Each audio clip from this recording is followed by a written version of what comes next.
12 দিনের যুদ্ধবিরতির একদিন হতে না হতে আবার ইরান এবং ইসরায়েলে পাল্টাপাল্টি হামলা শুরু।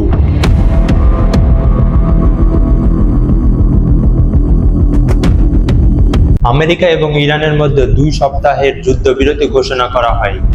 ডোনাল্ড ট্রাম্প দাবি করছে এই যুদ্ধ থামিয়ে দিয়েছেন তিনি, কিন্তু যুদ্ধবিরতির 1 ঘন্টা পরে আবার লেবাননে যে হামলা চলল, তাতে কি মনে হয় যুদ্ধবিরতি কোনো কাজ করছে? এতে যখন পুরো বিশ্ব ভাবছিল যে হয়তো এবার যুদ্ধবিরতি হবে, থেমে যাবে ইরান এবং ইসরায়েলের যুদ্ধ, ঠিক তখনই ইসরায়েল এয়ারফোর্স লেবাননে 100টিরও বেশি মিসাইলস হামলা করেছে। এই হামলার নাম দেওয়া হয়েছে অপারেশন ডার্কনেস, যার ফলে 250+ মানুষ মারা যায় এবং হাজার হাজার মানুষ ঘর ছেড়ে এখন দূরে আছে। ইসরায়েল দাবি করছে এই যুদ্ধবিরতি হলো ইরানের সাথে।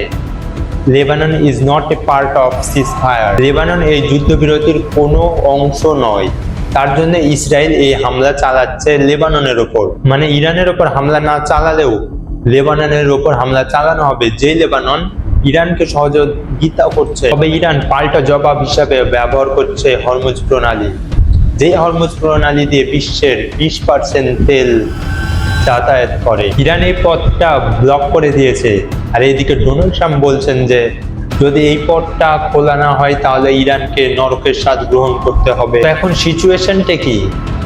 ইরান এবং আমেরিকা আগামী সপ্তাহে পাকিস্তানের ইসলামাবাদে আলোচনার জন্য বসছেন, আর এদিকে ইসরায়েল বারবার বলছে তারা যুদ্ধ থামাবে না। এর মানে এটাই যে এই যুদ্ধবিরতি শান্তির জন্য নয়, এই যুদ্ধবিরতি আবার নতুন ভাবে যুদ্ধ শুরু করার জন্য কিছু গুছিয়ে নেওয়ার প্রস্তুতি মাত্র। কারণ এই যুদ্ধ ততদিন থামবে না যতদিন না ইরান নিউক্লিয়ার বম বানানো বন্ধ করবে, কারণ শুরুটা এখানেই। আপনার কি মনে হয় ডোনাল্ড ট্রাম্প নিজের হার স্বীকার করে এই যুদ্ধ থামিয়ে দিবে, নাকি আবার কয়েকদিন সিজফায়ারের নামে আবার হামলা চালানো হবে ইরানে?